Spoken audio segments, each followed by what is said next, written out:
But as you could see from a lot of the taxes, from a lot of their woke agenda, they don't care about equality, they care about equity. Equity, the goal of it is ensuring that everyone has equal outcomes based on their needs. That is the big talk in California, is that they're wanting equal outcomes. It does not matter where you start, it matters where you end. So let's think about this. Will all the houses, after rebuilding, based off of what we're seeing, going to have equal outcome and the same dollar amount? If you really cared about equity of outcomes, that they say they do, then will Leonardo DiCaprio and someone who has maybe the same size house as a plumber or a single mom living on welfare, are the three of them going to have the exact same house in the same neighborhood? Will we be able to, will a restaurant worker or restaurant owner like myself, will I be able to be neighbors with Leonardo DiCaprio and be able to go through and trick or treat at his house if we need to do so? It's unlikely going to happen. Why is that? Because they truly don't care about equity. But I think it's a question that we need to pose. If you really cared about equity, now is the opportunity for you to prove that you really care about equity when you're talking about rebuilding, especially in these wealthier areas, especially in these areas that have great views, especially in these areas that have these amazing pieces of property. We can now focus on equity if that truly is what you care about.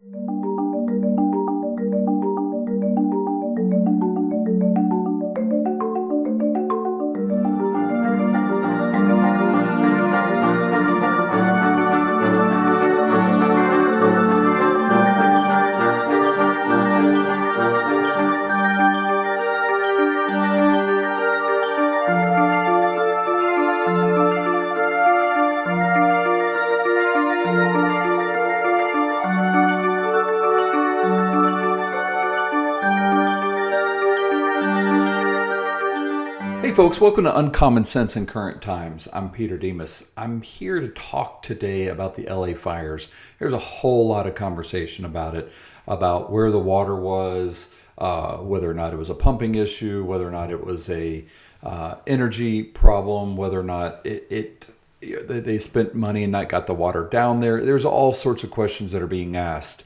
And I want to talk more about different things that I'm coming out on the fire itself. Now, I don't want to ignore what is happening there kind of on the street with different people.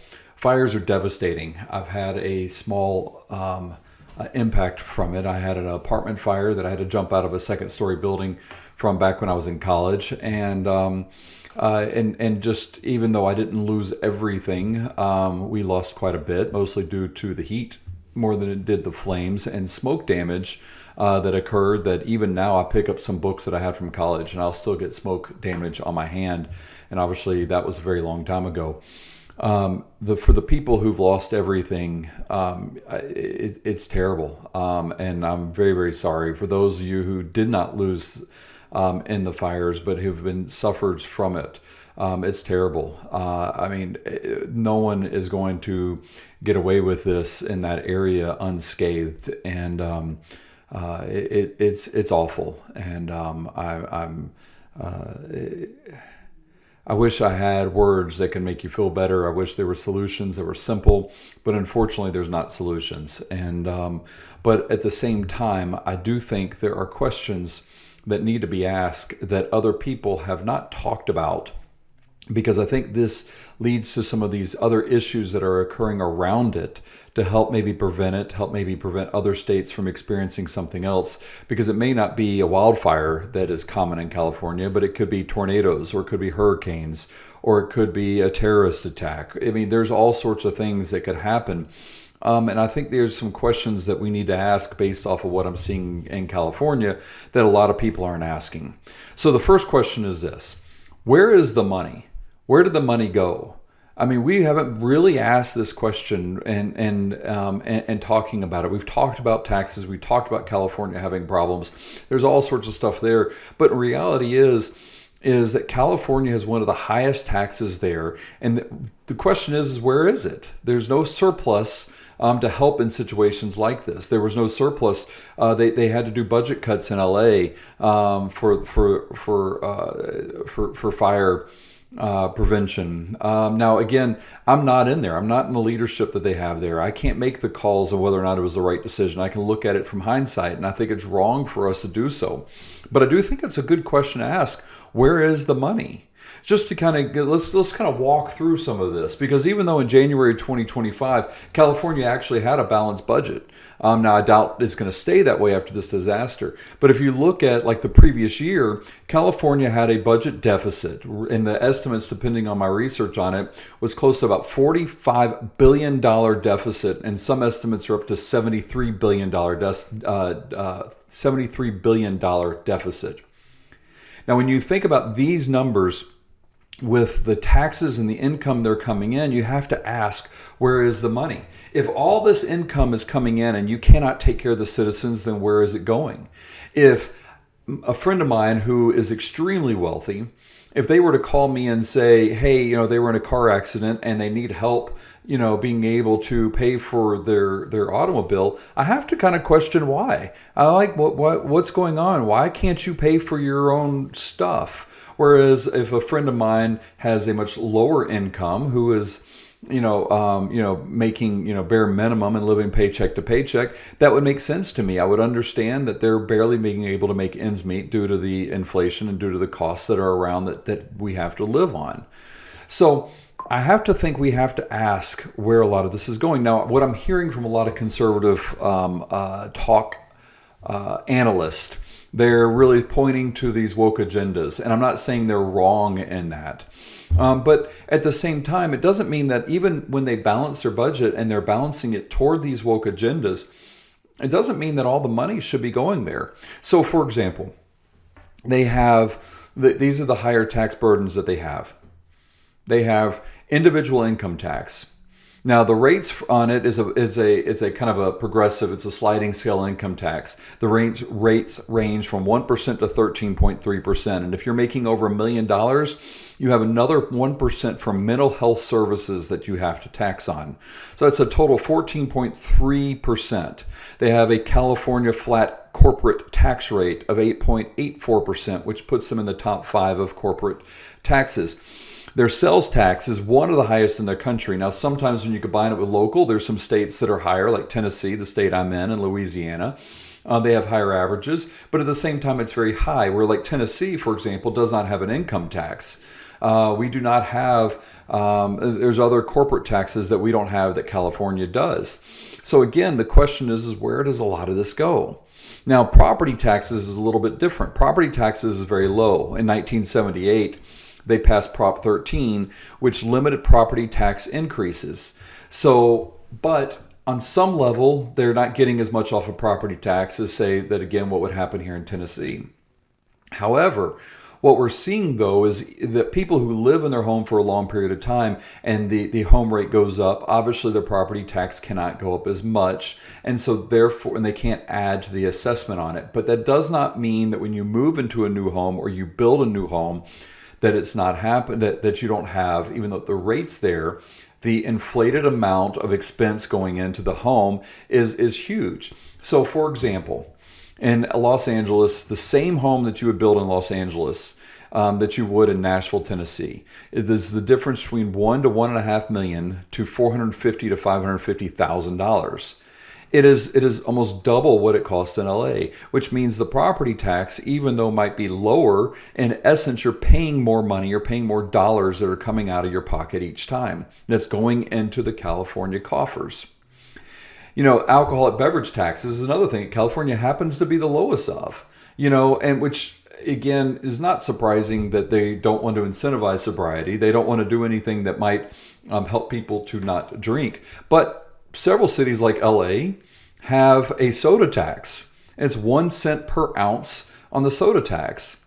Now, they say the soda is for health, and they raise $55 million a year off the soda tax in LA alone. That's $55 million a year off of that. Now, 1 cent per ounce, it's about $1.28 per gallon. Now, they do have beer and wine and sparkling hard cider. That's taxed at 20 cents per gallon. So again, if they're really in it for health, that's a whole nother conversation. I'm just kind of surprised. But once again, you're adding these different taxes, these different revenues, that they're one of the highest ones in the area. Gasoline taxes is the highest in the nation. They got a bag ban fee. And what they do is the retailers charge 10 cents per paper or reusable bag under California's statewide ban on plastic bags. They have a cannabis equity fee. I'm not kidding on this. This fee supports the cannabis equity programs, which are designed to help equity in the legal drug trade. But they have a fee that you have to pay for to be able for it to go back into it. They have something called a cap and trade, which is basically to help with greenhouse gas emissions that they charge companies on, which in essence is a pollution tax. So a lot of these taxes, as you see, are already designed for the woke agenda. They're already going to that specific program. You know, the soda tax, not sure, again, that's going to a city, but when you're looking at the pollution tax and the cannabis equity tax, it's going to the specific woke agenda that's there. It's not necessarily coming from their general fund that they're talking about. Now, there's still plenty of others out there, but there's also some of these areas, some of these taxes that's going to impact the rebuilding fee on it. You know, so, and has already been a huge, again, amount that is going to the California coffers. For example, there is a fee on paint sales. Now, I'm not talking about like artist paint. I'm talking about architectural paint. I'm talking about like residential, commercial paintings. When you build a building and you're painting the outside and the inside of it, there's a fee on it. They received $60 million in that. That gets added on to a part of their budget. There's a fire prevention fee. It used to be called a fire prevention fee. And this is, to me, is just comical because we could see why what they're doing isn't working based off of what we just saw with the fires. But anyway, this was a fee that they had, and it was repealed in 2017 and it was replaced. But basically, the fee was charged to property owners who are living in areas where their wildfires are more prevalent. And it was to fund fire prevention activities. Again, it was very controversial, and people said, well, you're targeting certain areas and certain people more than others. Again, this kind of goes against this equity idea, which we're going to address a little bit more in another question. But they replaced it. So now they tax insurance policies to fund wildfire prevention. In other words, now the insurance companies have to pay this tax. Now, this amount adds up to quite a bit of revenue that's coming in for fire prevention that we clearly see that they have not done the best use of their funds for it. But the other piece that we're seeing with all of these income that's coming in has to do with labor and has to do with minimum wage. California has one of the highest minimum wages in the nation. It's like fourth or fifth, somewhere in there, with minimum wage at $16 an hour. Now, you wouldn't realize how much minimum wage impacts taxes and what it brings in to the government. But here's how minimum wage works and how it impacts everybody negatively, except for the government positively. If I, in my restaurant, if I had to increase my wages, there are certain taxes that come along with wages that I have to pay out. In addition to the wage. So for example, again, in the state of Tennessee, if I'm paying somebody $10 an hour, in essence, what's coming out of my pocket is really $12 an hour. The employee might be, let's say they have a 10% income tax. They're losing from $10, they're getting down to $9 an hour. Well, I have to make up the $12. I got to make up that extra amount when I make the payment. And therefore, every time they go up on wages, I pay more comes out of their paycheck, and that difference between what I have to increase my prices is huge in relation to the amount that they're taking home for people to be able to do something with it. In essence, who gets paid the most is the government when minimum wage goes up. So let me just kind of give you an idea of kind of a comparison. This is just between California and Tennessee. Again, California state income tax, they got about a 14.3, especially if you're over $1 million. In Tennessee, there isn't. Unemployment income tax, The employer pays 1.5 to 6.2% on the first $7,000. Have you ever been stranded with a flat tire in the middle of nowhere? My first semester home from college, I was driving back to college, and that's what happened. I was halfway between two places, a couple miles from the exits, and I had to walk miles in the cold to get to a phone. That's why I would have loved at that point in time to have Air Moto, and that's why I bought it for my wife and kids, especially when they're traveling to remote places. With Air Moto, they don't have to depend on anyone else for help. They don't have to depend on walking or waiting in their car, hoping that nobody comes along while they're waiting for their friends or family to pick them up. This compact, high-quality tool is always ready to go. You can put it right in the glove box, and it can actually inflate all 4 vehicle tires in a matter of minutes. It's powerful, it's reliable, and it gives my family peace of mind. Airmoto keeps us prepared for all the things that can happen to us with our tires while we're going. It's a great Christmas gift this year, and it'll just help you kind of just feel very comfortable for your wife and family as they travel. So highly encourage you to get it. You can go to airmoto.com, or you can check out the link below in there and click through the link in order to order yours today. Where the employer in Tennessee pays 0.1% to 10% of the first $7,000. It's a little bit higher on the back end, and that's usually for people that have high turnover and have a lot of employees that go to unemployment with it. There isn't in either one, there's no employee contribution for that. The state disability insurance, the employee has to pay 1.1% on it. Tennessee has none. Employment training tax. The employer has to pay 0.1% on the first $7,000. The employer has to pay a tax for the employment training. We got to pay the government for us to be able to train people on this. Now, the taxable wages are for unemployment, and the employment training tax is the same. Well, again, Tennessee doesn't have a training tax, but they do have the unemployment, and that amount is the same. California has the 4th highest minimum wage, but is the 3rd highest in consumer debt. So every time, again, they go up and everyone has to go up on their wages, what happens? The state gets more sales tax. The state gets more, as everyone has to go up on all their prices, they have to pay more on other taxes considering all sorts of sales usage. The employee, again, doesn't get to have as much money coming home. So what happens is the employee then has to borrow money in order to make ends meet. And therefore they have, again, that's one of the reasons why they're the 3rd highest in consumer debt. So now there's other fees that they should be getting. So like when you're looking at new construction, for example, there's a lot of other fees. So impact fees. Now these are fees that are used that they say impacts other areas on local infrastructure, roads, schools, parks, public safety, etc. Now, just to kind of give you a comparison here, impact fees on residential developments in Los Angeles can be $12,000 to $35,000 per unit, depending on the location and type of project. Now, some states impose much lower fees. Some of them don't even have impact fees at all. California is very unique to California, has something called affordable housing linkage fees. And it's a fee charged to developers to fund affordable housing initiatives. So in other words, they either have to build affordable housing for somebody, or they have to pay a fine for it, for example, and that could be up to $18 a square foot. Now I can do the math in my head of $10 a square foot. So even on a 1,500 square foot home, that's $15,000. Now at $18 a square foot, I would imagine that's going to be roughly $20-something thousand added to a 1,500 square foot home. Now if it's an apartment building, and let's just say it's like 800 square feet apartments, has 2 units, that's 8,000 square feet. Now with common areas, anything else like that, we're going to say it adds up to about 10,000 square feet total for this apartment unit. That's an additional $100,000 extra dollars so that it can go fund for more affordable housing. Yet they have one of the largest homeless populations. So again, where's this money going to?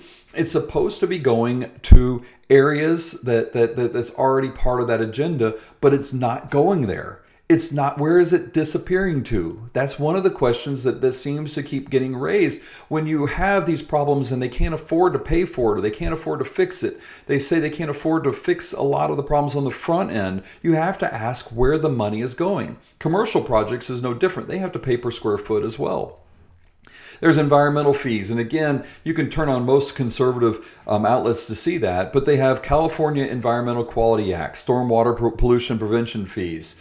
They have all different other types, and apparently it's also not only there's a whole lot of red tape involved. It's very costly trying to even get through the process on it from there. Utility connection fees.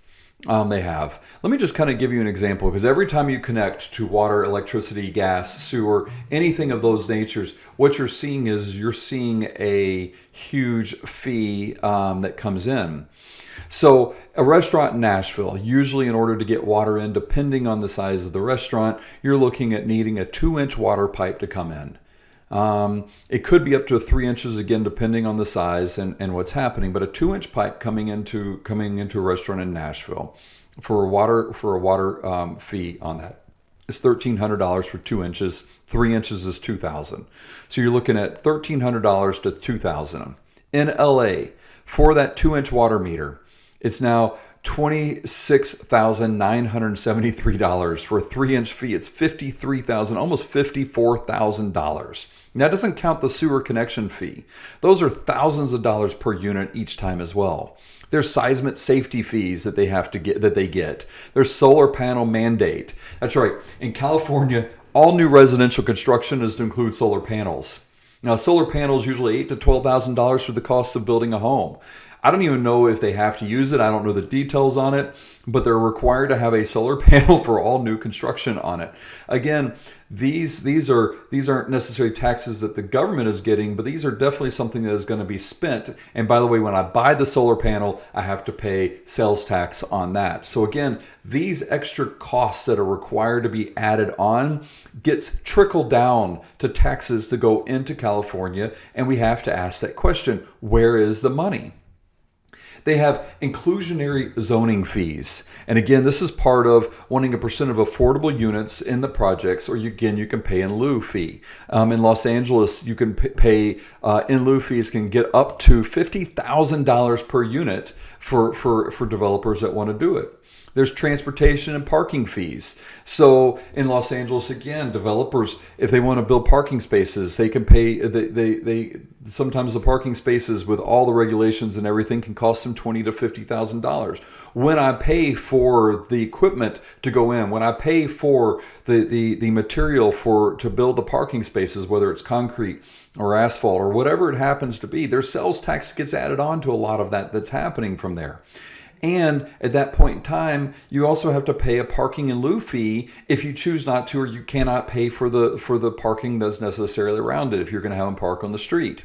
Again, I'm not opposed to a lot of these fees in a lot of these areas. I think sometimes these are necessary. I think sometimes you do it to incentivize certain behaviors or to de-incentivize other behaviors. And I think overall is not necessarily terrible. But you have to ask the question, if you're having all of this growth that you're having, if you're having all this success, you're looking at a state like California that has weather, that has beaches, that has mountains, that has so much going for the state of California. It has every reason why everybody wants to move there. And yet for some reason, again, they continue to run out of money with all of these taxes, all of these fees. And I think that's where a lot of that comes into play. Now, they're asking, a lot of people are saying now that they're going to suspend these rules and these fees to encourage builders. Now, it doesn't necessarily suspend all the taxes they're getting in, but it will suspend their fees. Well, let's just assume they do. What's going to happen to the money then? They're obviously not getting a lot of that money that's coming in. So again, where did that money go? And if they could afford to suspend the fees, then that means they know that less fees means increase production, which means overall they're probably going to get more money in the long run. But they don't want to do that. They want to keep nickeling and diming everybody, looking for the fast nickel instead of the slow dime. But that does lead me to the second question. And I think this is a question that, again, I'm not hearing many people ask. They're talking about, should they eliminate these fees or should they not eliminate these fees? But nobody's asking this question to the people of California and to the politicians, I should say, of California. Why are we eliminating the rules? Why would we ever? Because as soon as you pose that question of eliminating the rules, it puts them into a political, social policy catch-22 situation. So it really comes down to this question then. If you're going to eliminate the rules, you have to ask the question, did climate change cause the fire? A lot of people are saying it did. So if climate change caused the fire, then why are we eliminating the protections for faster growth that could cause another fire? And if if climate change didn't cause the fire, then do these permits and fees actually impact climate change? Is it doing anything that's going to have any type of help whatsoever? And if it does impact it, then why are you going to eliminate something that, in your words, is one of the greatest threats that we're facing in the world is climate change? So again, why would you eliminate something for one of the greatest threats out there? The reason why is because you want people to build. You're trying to help the economy. You're trying to help all this other stuff. Well, then that's no longer the greatest threat anymore. The greatest threat is a bad economy. But again, you can't say that because you've been standing on the platform on your soapbox for so long saying that the issue is climate change, and the issue isn't these other areas that especially something that a Republican might be saying, that could be the economy. It could be other areas that we need to be looking at, our security, our border security. All of the stuff that you're saying, no, we shouldn't be worrying about this. We should be focusing on climate change. But you're willing to suspend the rules because of something that you find that's more important than climate change. It is no longer the greatest threat as soon as you say that. Now, if you say that climate change is a real thing, then again, why are you, if you say it's not, one of the biggest things, then why now do you have these policies and these rules to contribute to something that isn't real? So I think that's another question that I think we need to start asking these questions on it, which is, are you going to suspend the rules or are you not? If you're not going to suspend the rules on it, then I think we're going to start to see some problems that come along with it. I think if you are going to suspend the rules, then I think you have to really dig in and ask the question, why? Why are you going to suspend the rules to ignore one of the greatest threats that our world is facing right now? Again, I don't think they can answer that question because they realize and they know that that's not real and that's not the case. Or, at least my next question number 3. Do you think that the rich politicians, the rich celebrities, the rich businessmen are going to follow those rules when it comes to the housing, when it's going to come to those issues? So, for example, we saw it all over during COVID. Gavin Newsom, the governor of California, in November 2020, he was caught attending a birthday party at the French Laundry. It's called the French Laundry Scandal. It was an upscale restaurant in Napa Valley that you were not allowed to have indoor dining. He was caught with it with more than a dozen people. It violated the California's health protocols during COVID there. Caitlyn Jenner was also seen at a popular restaurant despite the COVID-19 restrictions that were prohibited during that time. He was photographed in the restaurant without a mask, interacting with others, violating the mask wearing and social distancing rules. Eric Garcetti, the former mayor of Los Angeles, Governor Cuomo of New York, both were photographed at a political fundraisers at a private residence, including guests who did not appear to be following social distancing or mask wearing protocols. Now, Garcetti and Cuomo in New York and Newsom all were very, very strict and huge about these COVID restrictions that were happening on there, but they didn't have to follow their own rules. We see it time and time again. There's plenty of other examples where they had private parties, birthday parties. John Legend, Paris Hilton, Jay-Z, Beyonce, Gwyneth Paltrow. They had a bunch of these parties that was happening during that point in time. Another one that was happening was Lori Loughlin. Lori, she was photographed at an outdoor gathering in May of 2020. This is just a couple months after COVID happened. And there were stay-at-home orders, and gatherings were banned, and it violated the rules during that point in time. But it's not like she really cares that much about the rules anyway. Here's another example of it. Lori Loughlin and Felicity Huffman, both the Varsity Blues scandal in 2019. Both of these paid large sums of money to college admissions consultant to falsify test scores. We see other wealthy parents during that point in time that was able to get their kids into elite schools based off of a lot of these falsifying scores, making up people with rowing clubs to get them sponsorships or scholarships, I should say. This is in places like USC and Yale. They use their wealth and influence to bypass the standard collegiate admissions process, taking spots away from deserving students. They didn't seem to care about that. Do you think they're going to care about the rules when it comes to rebuilding? I mean, it's really nice to sit here and think that once people start seeing this process and seeing how it really impacts them, that they're going to start changing, that a lot of these celebrities are going to start making changes to what's happening out there. But I don't think it is, because we have not seen them care about it at all. Again, you take Laughlin, for example. That was in 2019.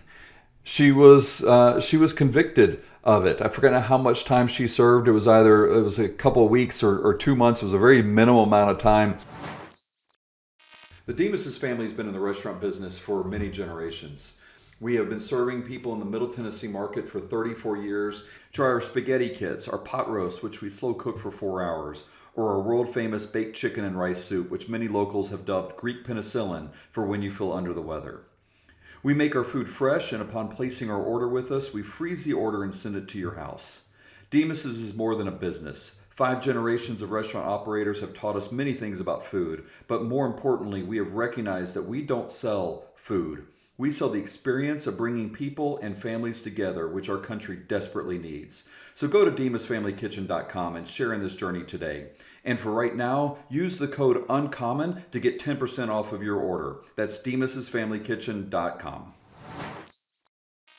For this. But then she turns right around in 2020 and holds a birthday party in violation of the law. They're not like they're sitting here saying, oh, we're only doing it one and done. I'm really sorry I messed up. I think everybody in here who's gotten in a car and has been late for something has violated some type of state or city law when you're speeding. I'm not saying that I'm above any of those situations that I haven't done, but at the same time, it's pretty obvious that when you do something over and over again intentionally, there makes a big change with it from there.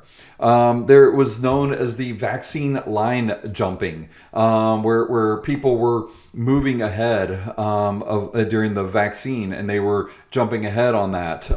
There was a lot of people that was involved in the vaccine line jumping. I know Kate Hudson, Cher, Oprah.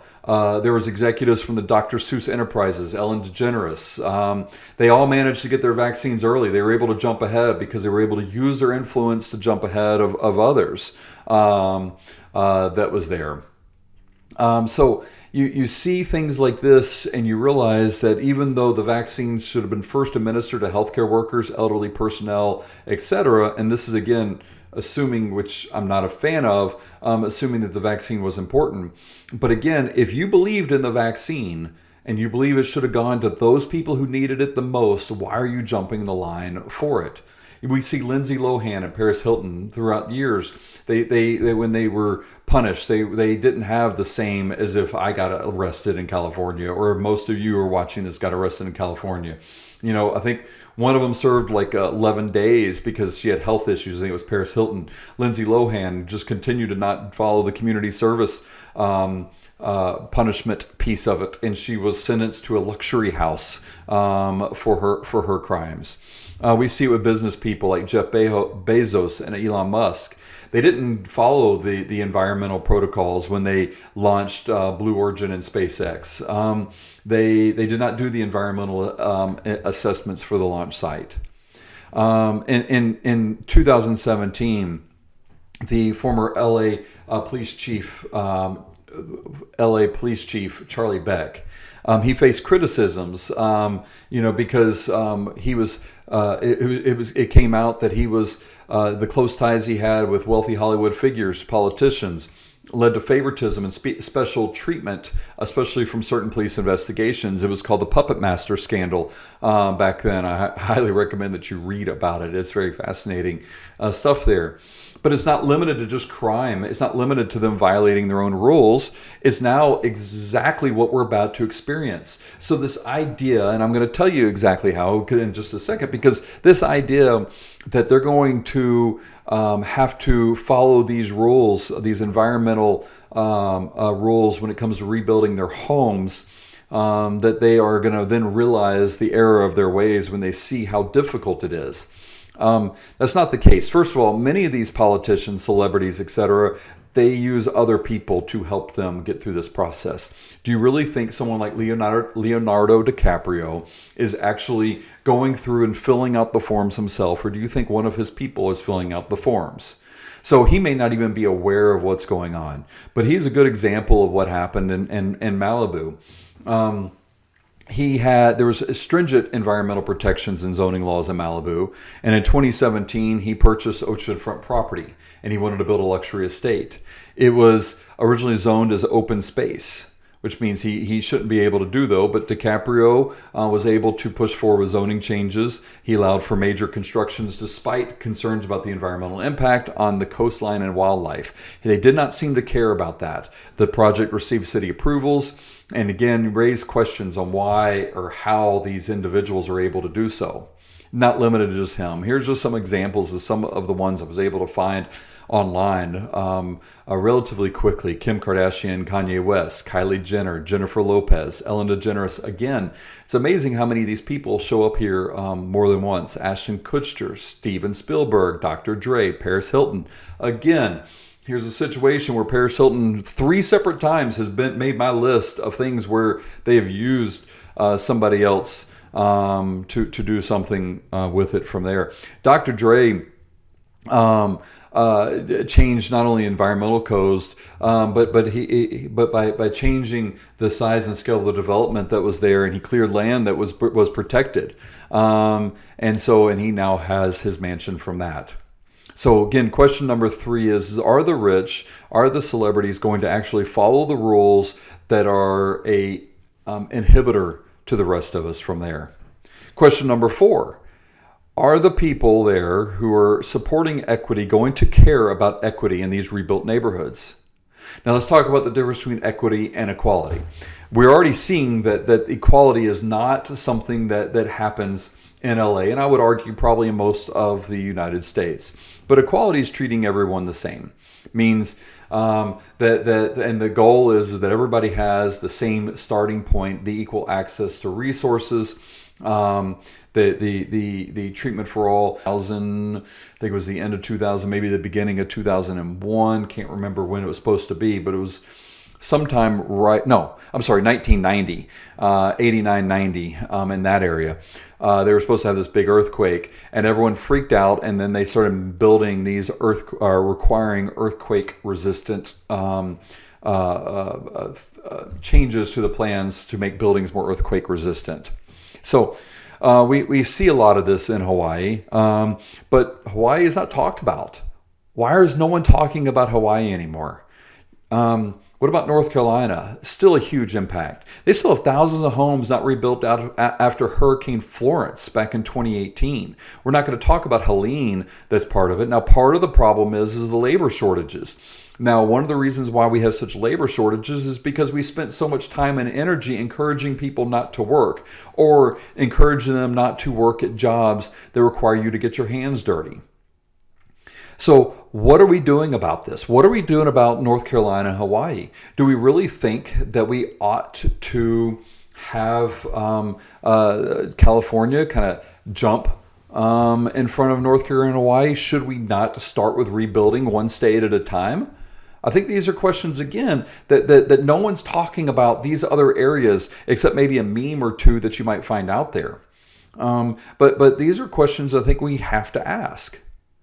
Question number 6. Why are you having to warn looters at almost every press conference? Isn't it funny that every press conference they're telling everybody, look, we mean it this time? It's kind of like I see it all the time in the restaurants where parents come in with undisciplined children and they say, Johnny, no. Johnny, put that down. Johnny, no. No, Johnny. Johnny, no. Johnny, I mean it this time. Johnny, no. Johnny, Johnny, Johnny, Johnny. And it goes on and on and on and on. And they never do anything with it. And those of us who've worked in the restaurant knows the type of parents I'm talking about, knows their Johnny. They've seen it time and time again. And we know without a doubt that the reason why Johnny is doing it is because he's not paying attention at all to what his parents are saying. That's exactly what we're seeing here. They have a history of not prosecuting. And now, as a result of it, they have to constantly warn people not to do so. When the bomb blew up in Nashville, we didn't have to warn people not to loot. They knew not to loot. Now, I'm not saying that there weren't looters. I'm not saying that we didn't have people that try to take advantage of it. I'm not saying that people weren't arrested. But what I am saying is we didn't have to go on over and over again saying, this time we really mean it. It's ridiculous that we have to be able to do so. They have a history of not prosecuting things that are against the law. Nonviolent drug offenses, loitering and vagrancy. They don't prosecute public urination or defecation, panhandling, solicitation, minor property crimes. And I saw minor, by the way, like shoplifting of things that are under $950. We've all seen the videos where they're going in with calculators trying to figure out what to steal. We're seeing businesses close down from it because of it. Public drinking, domestic violence. If it doesn't automatically lead to arrest, if there's no physical evidence or lack of injury. I guess we want to make certain that they kill them before we actually arrest them. It is utterly ridiculous in these situations that we just kind of ignore a lot of the problems that are happening. Trespassing on private property. They have not been arresting for it. I wonder why there's a problem now. Peaceful protest and civil disobedience. I mean, we have not, the LA police will not arrest individuals for peaceful demonstrations, blocking streets, engaging in violent behavior if it's a matter of a protest. Interesting enough, literally when I was reading this, it says, they said they will not arrest peaceful protests such as engaging in violent behavior. I don't understand how peaceful protest or civil disobedience is violent behavior. Violence is neither civil, it's actually uncivil, and it's not peaceful, although hence the word violent. So they might receive a warning or a citation, but we will not arrest them for these situations. I will tell you right now, civil disobedience is not civil disobedience unless you run the risk of getting arrested. When you ignore it, it's no longer civil disobedience. The whole purpose of civil disobedience is to be able to show everybody that you care enough to be arrested, you care enough to be beaten, you care enough to be killed. This is what civil disobedience is. So it is not a situation of we just get to do whatever we want to, call it civil disobedience, and not have it. So does that mean I now can go in these looting areas as a means of protesting the fire and you're not going to arrest me? That's not how that works. But again, they have to warn you over and over again. Whenever you see somebody warning time and time again, you have to ask, why was it that the previous warning did not do any good? The criminal law is the previous warning. Now, if you want to sit there and warn them over and over again, saying, hey, reminder, there is a curfew in effect, that's because there's normally not a curfew. So you might have to tell them time and time again, there's a curfew in effect, because some people may not hear it the first time. That may be a situation that there might be some conversation about that after the fact. But it's not something that if you have to tell them at every press conference, don't break the law, because this time, then you're doing nothing more than the bad parent who won't discipline Johnny. Question number 7. During this crisis, why are we not hearing about reparations from the California task force, gender pronouns, transitioning, abortion, homelessness? I mean, it's amazing to me when you have a real crisis, we ignore those things that they claim are real and claim is huge, but is not. I think we're beginning to see what really is important when you have a real crisis and what isn't important. And I think it's a good question to always ask, to make certain that you don't get sidelined with all of the stuff that's chasing it down.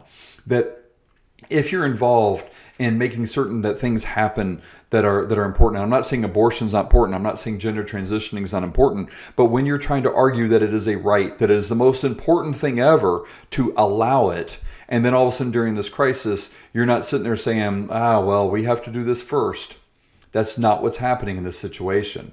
Now, again, I think abortion is important. Human life is important. I think not committing child abuse on your children is important, but it's important for the other side who is against it. And I think in these situations, we have to pay attention that they don't try to get something in during this money that's going to be coming in to use it as part of the rebuilding process to make certain that something doesn't happen from there. Question number 8 is, should the federal government help in this case?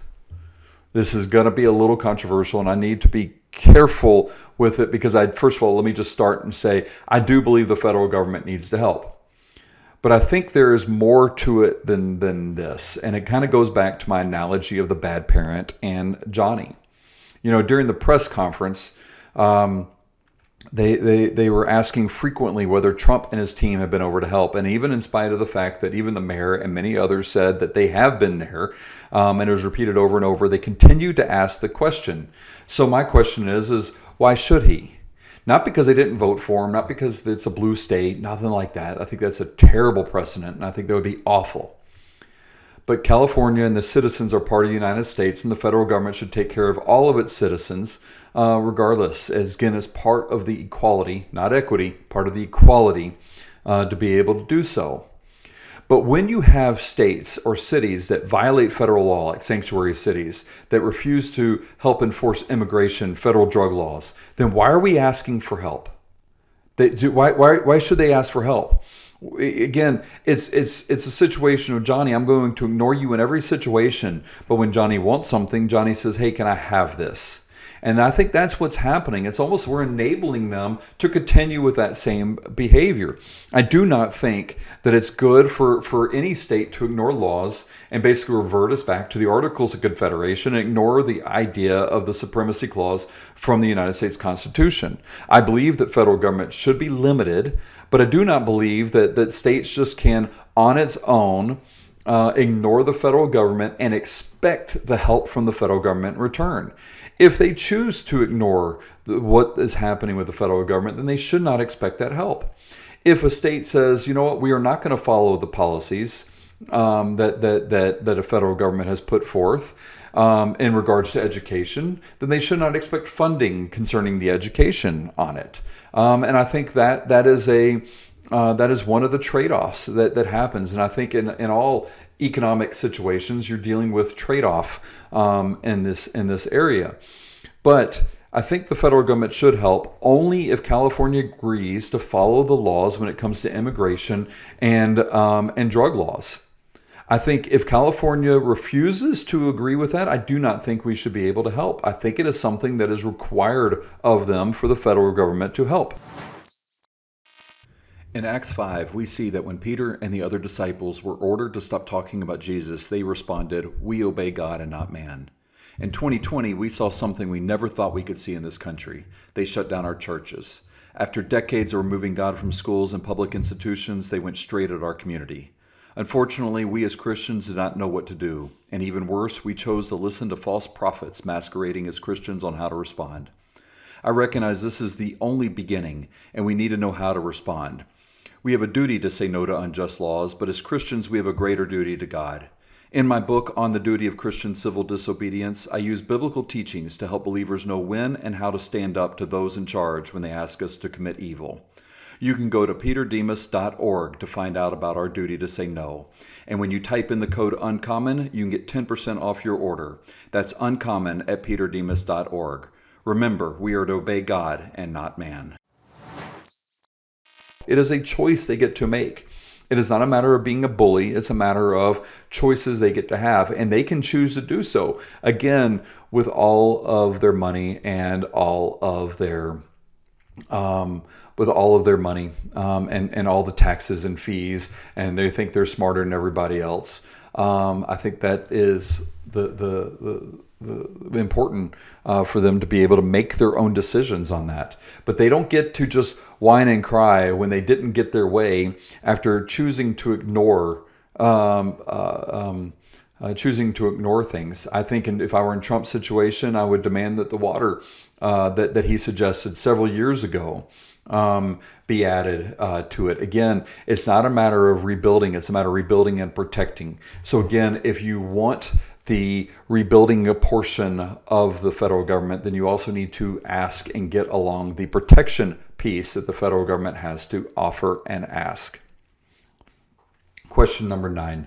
I'm seeing this a lot when I'm listening to the interviews of people, and the common phrase that is said, my thoughts and prayers are going out for you.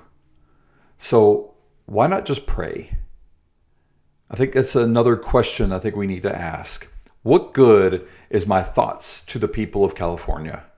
I can think things all day long and it's going to do any good whatsoever. But prayer has power. To illustrate that prayer has power, and for those of you who are Christians, you know that prayer has power. This is something that we've experienced, we see. The Bible tells us that there's power in the kingdom. One of my failures in taking so long to become a Christian is recognizing that the power in the kingdom, not necessarily that it's all about words. And I think too often we think prayers are just about words and we're not inviting God into the situation. But we know the other side knows prayer has power, sometimes more than us. That's the reason why they're stopping prayer at abortion clinics. In England, in Birmingham, UK, there's a woman, Isabel von Spruce. She silently prays outside the abortion clinic. She silently prays, and she's not the only one. There's many examples out there and in this country where we have silently prayed, and we have been arrested for praying. Now, why on earth, if you're silently praying versus silently thinking, why on earth is it a crime to silently pray but not silently think? It's because the other side recognizes there's power in prayer, and they know that prayer has an impact on those situations such as abortion. So instead of even saying, my prayers are with you, not my thoughts and my prayers are with you, instead of saying that, again, why not just pray? Why is that such a difficult thing for us to be able to do? And just literally, the prayer can be simple. It can actually be just as quick as saying, my thoughts and prayers are with you. We can just say, God, we're inviting you into this situation. God, please provide peace and security for those in need in Jesus' name. God, please work out all the events that's happening there in Jesus' name. Those are 3 prayers right there. God, we invite you into the situation. God, we're asking you to provide peace and security for those who need it. God, we're asking you to work out these events in Jesus' name. All 3, by the way, need to say in Jesus' name. But those are 3 quick prayers that we can say for the people of California. You know, we can ask for the leaders of California to find God in a time like this. I've said it many, many times. I would love for Governor Newsom to have a supernatural experience with God and have a Paul-like experience. I can't imagine what would happen for the state of California and for our country as a whole if Governor Newsom was able to have a Paul-like experience on the road. But right now, that's in our hands. But instead of saying my thoughts and prayers, we need to just pray. The reason why is even though it takes the same amount of time, it does require more courage. And I encourage you to be more courageous in these situations. And even though that's 9 questions, I do want to comment on one other thing to show kind of what's happening out there and where people don't seem to understand what's happening to others outside of themselves. Governor Newsom was standing around at one of the base camps and he was laughing with some others. Now, again, in all moments of tragedy, there's going to be lighthearted moments. And I don't have any fault for him being able to do so. Someone snapped a picture of him. And I don't fault him for that at all. We don't know what just happened. We don't know what was said. It's not like they were sitting around telling jokes all day long.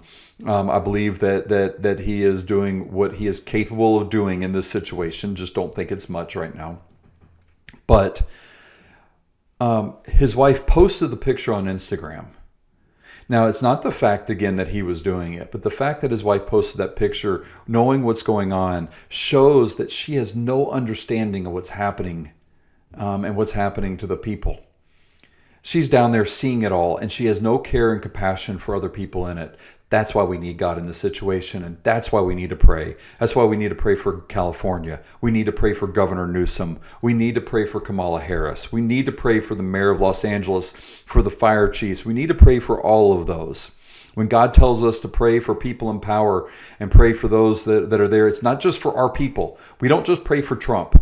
We don't just pray for Vance. We pray for all people. But we don't necessarily have to pray the same for each person. Let's pray that they find God in these moments. Let's pray that they understand and see it. Let's pray that the people who have gone through this sees what happens, and let the church rise up again in California to be able to support the people that are living in that area.